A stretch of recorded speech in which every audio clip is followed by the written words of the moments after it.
Assalamualaikum warahmatullahi wabarakatuh. Perkenalkan, nama saya Yulia Nur Hasana. Saya adalah dosen di program studi S1 Administrasi Bisnis, Fakultas Ekonomi dan Bisnis Universitas Telkom.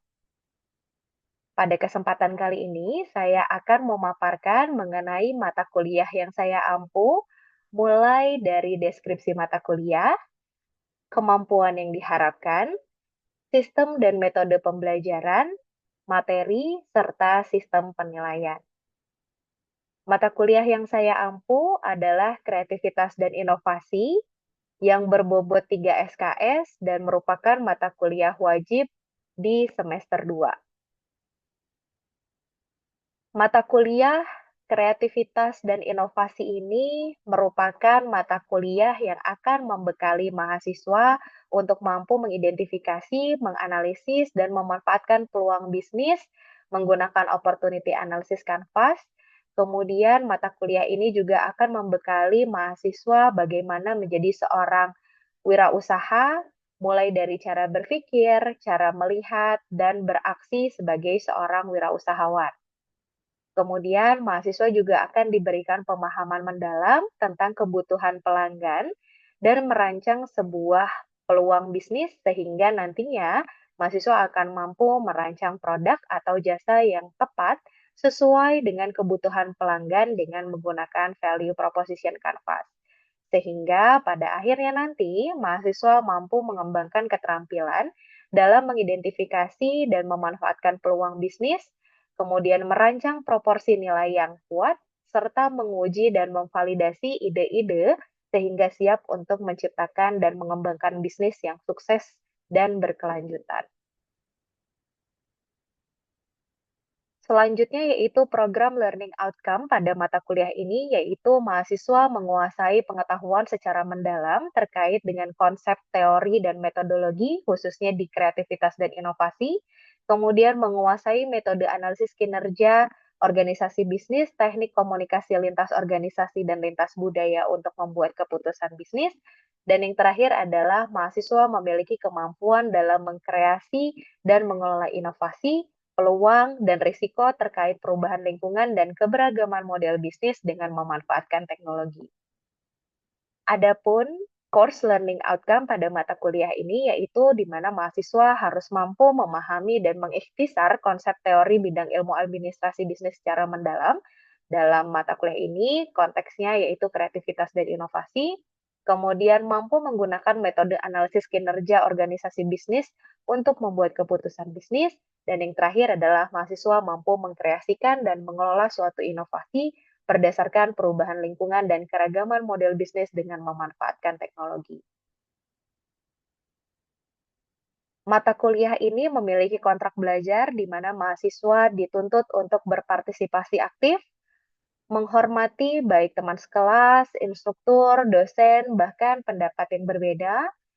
Kemudian mahasiswa juga dituntut untuk memiliki ketepatan waktu dalam kehadiran dengan maksimum keterlambatan 15 menit. Kemudian mahasiswa juga dituntut dengan kedisiplinan menyelesaikan dan mengumpulkan tugas tepat waktu. Kemudian mahasiswa juga harus memiliki integritas akademik, di mana mahasiswa harus menghindari plagiarisme dan kecurangan dengan cara mengirimkan karya asli. Kemudian mahasiswa juga diminta untuk berkolaborasi di dalam kelas, dan yang terakhir adalah penggunaan teknologi di dalam kelas hanya untuk tujuan pendidikan. Berikut ini merupakan jadwal materi pembelajaran untuk mata kuliah kreativitas dan inovasi, dimulai dari konsep entrepreneurship, entrepreneur, creativity, innovation, dan opportunity hingga minggu kedua. Kemudian di minggu ketiga kita akan menggunakan opportunity analysis canvas. Kemudian di minggu keempat dan kelima akan membahas mengenai thinking entrepreneurially. Kemudian di minggu keenam dan minggu ketujuh kita akan membahas seeing entrepreneurially. Di minggu ke-8 akan membahas acting entrepreneurially. Minggu ke-9 assessment 1. Mulai dari minggu ke-10 sampai minggu ke-14 akan membahas mengenai value proposition canvas yang diawali di minggu ke-10 dengan materi consumer profile, kemudian di minggu ke-11 masih consumer profile dengan research and observation. Di minggu ke-12 consumer profile untuk mapping.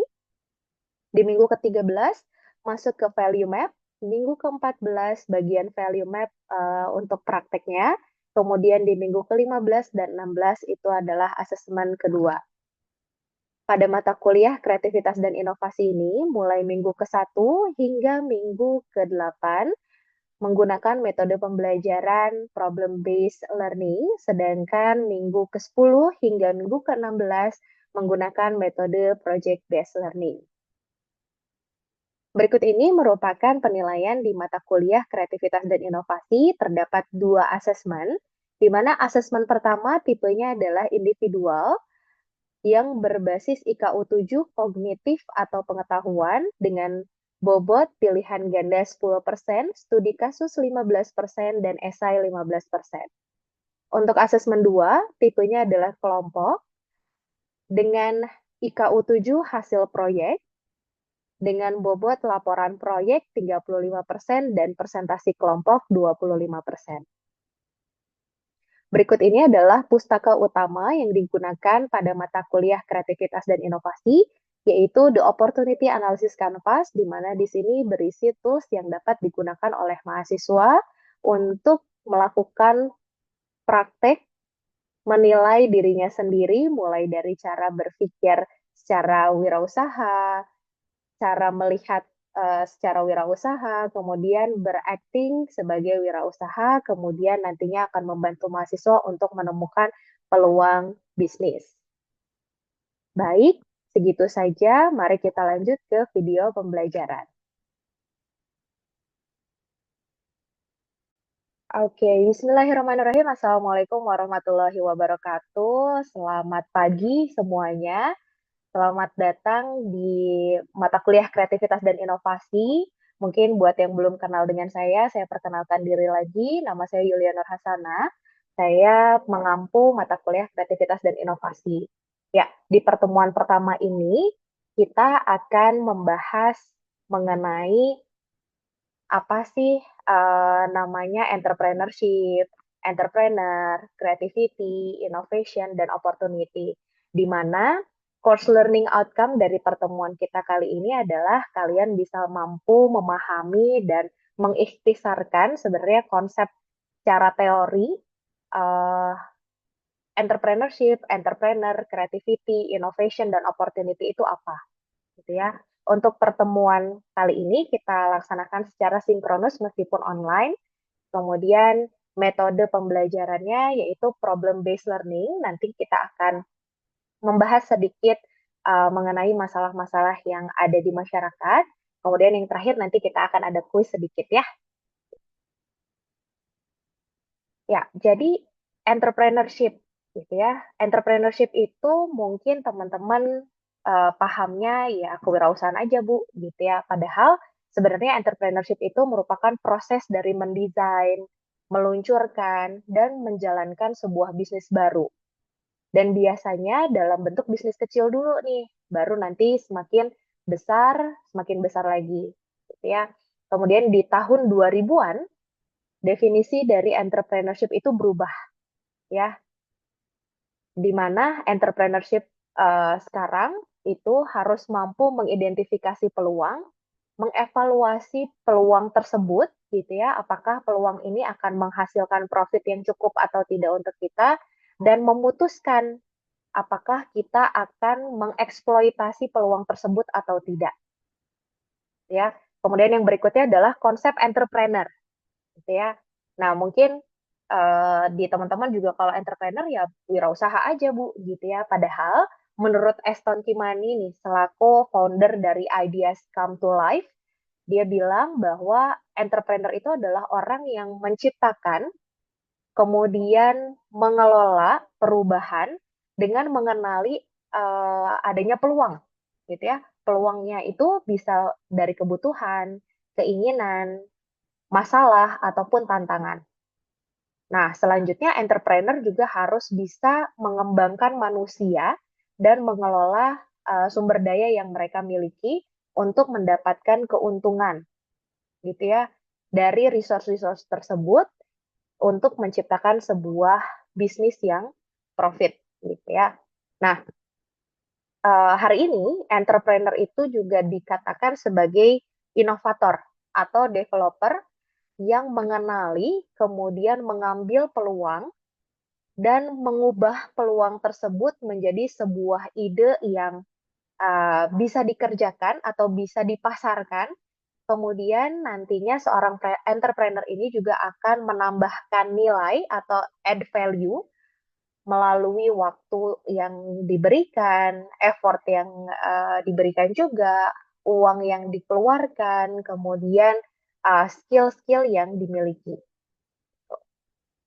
Nah, sedangkan enterprise sendiri adalah entrepreneurial activity atau aktivitas entrepreneurial yang berjalan, gitu ya, seperti perusahaan, industri, organisasi, agensi, franchise, toko, dan lain-lain.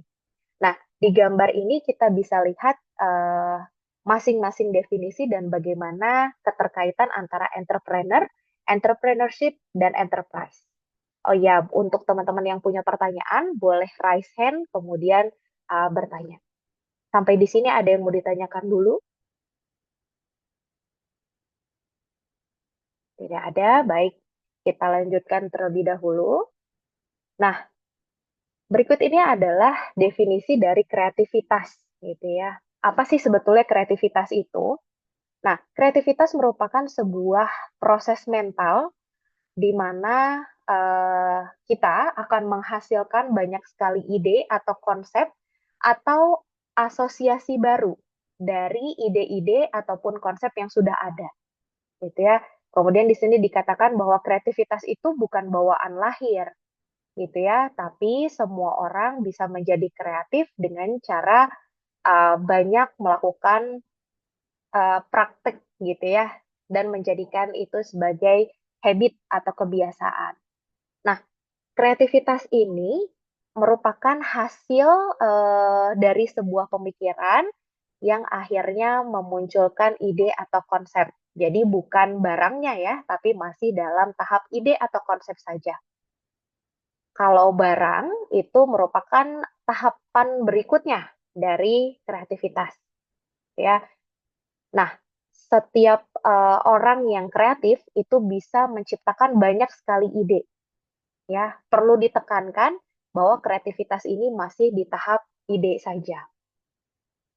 Tapi bukan berarti ide tersebut tidak butuh direalisasikan ya, tapi merealisasikan sebuah ide itu merupakan tahap berikutnya setelah kreativitas. Jadi bisa kita simpulkan ketika kita bilang kreativitas, maka kita hanya berbicara tentang bagaimana menghasilkan banyak sekali ide. Nah, di sini ada permainan sedikit. Yuk, siapa yang mau coba? Yuk, mungkin Sultan mau coba jawab? Jawabnya langsung atau di kolom chat? Boleh. Langsung aja deh, biar yang lain bisa dengar langsung ya. Eh, Kira-kira gimana nih? jadi pertanyaannya tadi ada 6 telur, ada Tuh, 6 ikan. yap. Bagaimana tersisa satu telur di dalam keranjang tersebut? Wildan, caranya supaya ada satu telur yang tersisa di dalam keranjang. Ayo, kalau saya mau boleh jawab, kalau saya akan jawabnya seperti ini. Orang keenam akan membawa telurnya dengan keranjangnya. Itu. Mungkin ada lagi yang lain? Wildan, mau coba jawab lagi? Ya, mau jawab lagi, Bu. Gimana Boleh. kalau misalnya orang yang kelima diambil terus ditaruh lagi, terus Ya, yang orang bisa yang jadi. keenam ambil, itu Ya, bisa. Jawabannya bisa macam-macam ya. Ada juga yang pernah menjawabnya seperti ini. Bu, telurnya dimasak semua, dibagi 7, satu potongnya ditaruh di keranjang. Gitu. Jadi memang macam-macam ya. Jadi kreativitas itu tidak ada batasannya, maka di tahap kreativitas karena masih di tahap ide, kita tidak boleh menjudgment bahwa oh jawaban kamu salah, ide kamu tidak menarik dan lain-lain. Karena di tahap kreativitas kita berusaha menghasilkan sebanyak-banyaknya ide, gitu ya. Nah, kita masuk ke inovasi. Nah, sedangkan inovasi ini merupakan kemampuan untuk menggunakan kreativitas atau solusi kreatif terhadap masalah yang ada, gitu ya, sehingga ide-ide kita itu bisa membantu kehidupan itu jadi lebih baik, ya. Nah, di sini ada rumusnya nih. Inovasi itu sama dengan perubahan ditambah kreativitas ditambah dengan analisis. Nah, sehingga kita bisa simpulkan bahwa inovasi merupakan perubahan yang kita ciptakan menggunakan kreativitas kita berdasarkan analisis atau fakta dan informasi, gitu ya. Nah, inovasi tanpa kreativitas tidak bisa.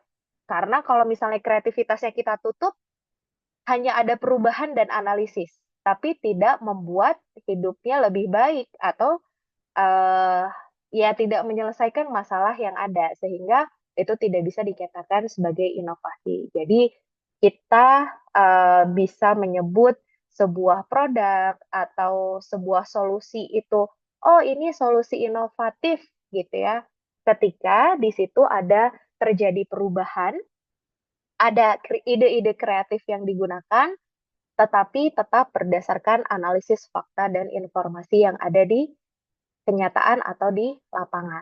Nah, di sini ada nih perbedaannya antara inovasi dengan kreativitas.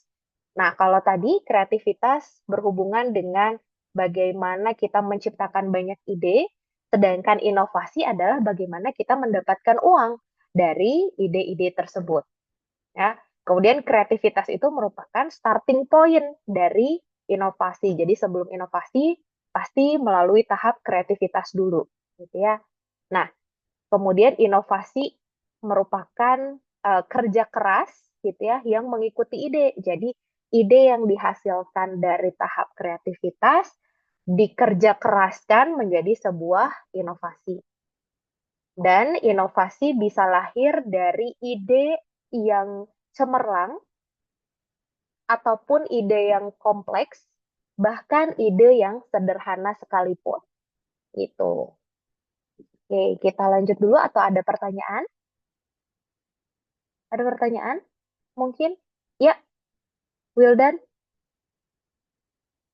Izin bertanya ini. Ya. Tadi kan sempat ke-trigger ketika ada inovasi dan kreatif. Mm. Nah, kan kalau saya tuh suka sering dengar orang yang bisa bisa baca peluang itu, ya dia bisa mendapatkan uang dengan lebih mudah dibandingkan yang lain. Nah, sebenarnya apa sih yang ngebedain orang yang bisa ngebaca peluang sama enggak? Karena kan secara teori ini kayak, oh ya gampang nih cuma lihat apa masalahnya, kreativitas kita, gitu. Oke. Nah, apa sih bedanya orang yang bisa eh, ambil peluang sama enggak gitu ya? Baca peluang atau enggak. Nah, peluang sebenarnya nanti setelah ini ya dibahasnya. Tapi dengan anggaplah ada sebuah peluang gitu ya. Nah, tidak semua orang itu bisa melihat peluang tersebut gitu ya, atau melihat sesuatu itu sebagai peluang. Karena balik lagi perlu adanya tahap kreativitas tadi. Kalau misalnya orangnya kreatif, dia bisa membuat sesuatu itu sebagai peluang. Contoh, ada produk sekarang, eee, apa namanya, kerudung yang apa, untuk pakai kerudung itu pakai magnet gitu ya. Ada yang tahu? Jadi sekarang udah nggak pakai jarum lagi nih, gitu, pakai magnet.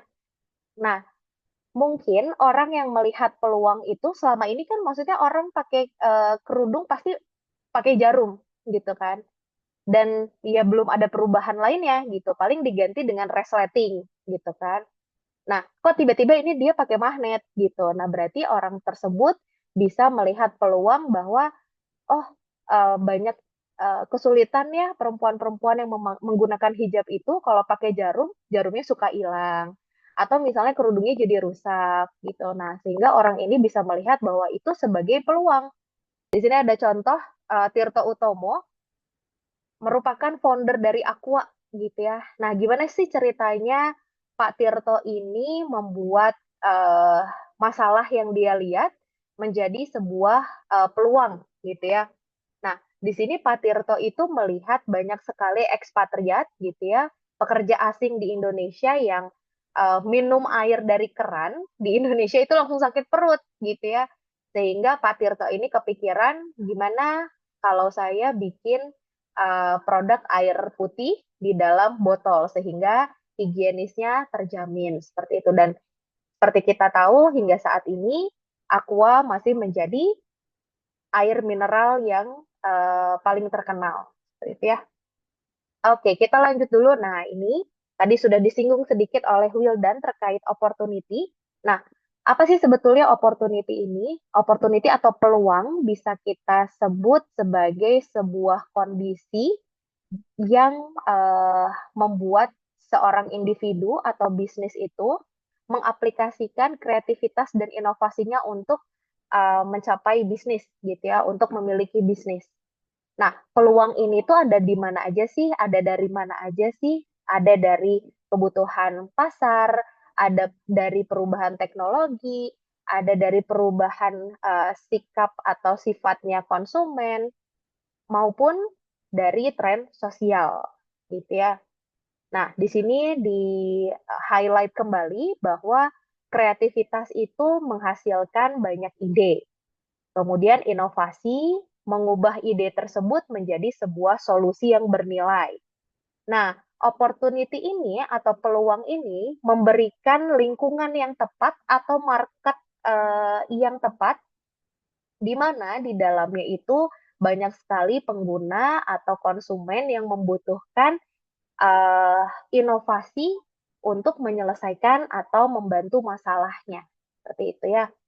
Sehingga meskipun kita punya ide yang banyak, kemudian kita bisa menciptakan barangnya, gitu ya, solusi yang bernilai tadi, kalau tidak ada marketnya atau tidak ada opportunity-nya, maka ya solusi kita juga akan dianggap tidak menjadi solusi, gitu ya. Sehingga kalau kalian mau punya bisnis, kalian juga harus lihat, meskipun kalian punya ide yang cemerlang, punya uh, resource untuk bikin produknya, kalian juga harus lihat apakah peluang untuk produk tersebut atau solusi yang kalian buat itu ada atau tidak, gitu ya. Lalu sih bagaimana cara mengidentifikasi peluang? Jadi kalian bisa mengidentifikasi peluang dari mana? Kita lihat dari market gap, gitu ya, atau dari kebutuhan yang masih belum terpenuhi, gitu ya. Kemudian kita bisa menganalisis industri trennya seperti apa maupun consumer behavior-nya atau kebiasaan konsumennya seperti apa. Kemudian kita lihat dari perubahan teknologi dan kita lihat dari solusi yang sudah ada sekarang, gitu ya. Apakah masih bisa dikembangkan atau tidak, gitu ya. Nah, contoh yang dilakukan oleh Amazon dan Alibaba, gitu ya, mereka melihat bahwa kebutuhan masyarakat untuk berbelanja itu semakin tinggi, gitu ya. Nah, Amazon dan Alibaba akhirnya melihat peluang tersebut, kemudian merespon peluang tersebut dengan ide-ide kreatif dan inovasinya, sehingga mereka punya toko online-nya yang kemudian diadaptasi oleh Shopee, blibli.com, Tokopedia, dan lain-lain. Gitu. Oke. Ada yang mau ditanyakan? Sultan mau nanya, Bu. Ya, boleh. Mohon maaf. Dari tadi pengen nanya, cuman raise hand-nya nggak tahu di mana, Bu, ini tuh. Oke, oke, gak apa-apa. Langsung open mic Jadi, aja ya. ya, izin, Bu, izin bertanya. Kalau tadi sebenarnya Sultan menyimak, berarti sebenarnya dari tiga materi ini tuh sangat berhubungan ya, Bu ya. Dari Betul. kreativitas, terus ke inovasi, dan dilanjutkan dengan opportunity. Sultan ini mau coba nge-summary sih, Bu. Jadi penasaran gitu sama pembahasan yang tadi. Eh, Sebenarnya pertanyaan yang paling basic gitu, Bu. Apa ya? Bisa nggak sih, Bu, semua orang tuh memiliki jiwa kreativitas? Atau misalkan mungkin nggak sih semuanya tuh punya kreativitas setiap orang gitu? Terus dilanjut dengan yang tadi, kalau berbicara tentang inovasi yang memang next step-nya dari kreativitas, eh, contohnya tuh ada contoh yang memang bisa jadi gambaran kita nggak sih Bu? Bagaimana sih kreativitas itu bisa jadi sebuah inovasi gitu? Karena kan ide-idenya banyak tuh, tapi mungkin yang nantinya lolos ke tahap inovasi itu nggak semua. Nah, ini tuh yang pertama tuh mungkin nggak sih semua orang tuh punya kreativitas. Yang kedua tuh contohnya gimana caranya si kreativitas yang udah jadi ide ini tuh bisa jadi inovasi sih Bu. Dari Sultan, Oke. terima kasih Bu. Ya, oke, terima kasih Sultan pertanyaannya. Ya, kalau ngomongin kreativitas, tadi sih di definisinya kreativitas itu bukan bawaan lahir ya. Jadi semua orang bisa menjadi kreatif.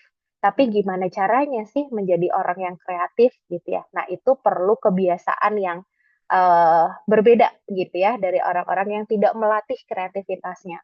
Jadi kalau kita mau meningkatkan level kreativitas kita, gitu ya, kita harus membiasakan diri untuk banyak membaca, gitu ya, banyak membaca, baik dari koran, dari atau mendengarkan berita di televisi, atau baca berita di handphone, gitu ya. Lalu kita berusaha memunculkan ide-ide yang muncul di kepala kita, gitu ya, karena kan yang namanya berita pasti yang diungkap adalah masalah gitu ya, atau fenomena yang terjadi. Nah, kita bisa coba dengan cara melatih kreativitas kita, kira-kira ide apa nih yang muncul ketika kita melihat sebuah masalah. Kemudian, ide itu harus ditulis, gitu ya. Ide itu harus ditulis. Kenapa? Karena kalau nggak ditulis nanti lupa. Nah, namanya ide kadang munculnya cepat. Nah, ketika sedang muncul, itu harus ditulis. Karena siapa tahu ide-ide yang muncul dengan cepat tadi itu akan berguna di masa depan, gitu. Nah, kalau ngomongin inovasi, nah dari ide yang banyak, kemudian gimana sih cara milihnya gitu ya, atau ide yang mana sih yang perlu dikerjakan untuk menjadi sebuah inovasi gitu ya. Nah, eh, tadi ada di rumus inovasi, saya mundur sedikit. Nah, inovasi ini kan rumusnya perubahan, kreativitas, dan analisis. Jadi dari ide-ide yang kita punya, oke kita misalnya tadi lihat berita gitu ya, atau mendengar berita, ada masalah yang diungkap. Kemudian uh, muncul ide-ide yang uh, bisa digunakan untuk menyelesaikan masalah tersebut. Tapi kita masih belum tahu nih apakah ide kita ini bisa menyelesaikan masalah tersebut atau tidak. Maka next step-nya adalah kita melakukan analisis di sini. Kita harus melihat fakta dan informasi pendukungnya. Apakah ide kita itu visible untuk dilakukan atau tidak. Selain itu, setelah kita melakukan analisis nih, oke deh, ide saya sudah didukung dengan data-data atau informasi yang ada, gitu ya, bahwa ide saya ini bisa nih menyelesaikan masalahnya ini. Nah, tapi ketika kita sudah membuat misalnya produknya atau solusinya berdasarkan analisis yang kita punya, ternyata tidak membawa perubahan apapun di masalah tersebut, gitu. Artinya produk kita sama saja dengan produk yang sudah ada. Karena kalau tidak memberikan perubahan, maka siapa yang akan membeli atau menggunakan produk maupun jasa yang kita berikan.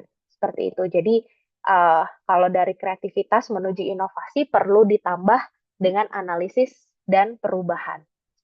Nah, mungkin ada yang bisa jawab. Satu orang saja deh. Ya, satu orang saja untuk mengakhiri kelas kita hari ini.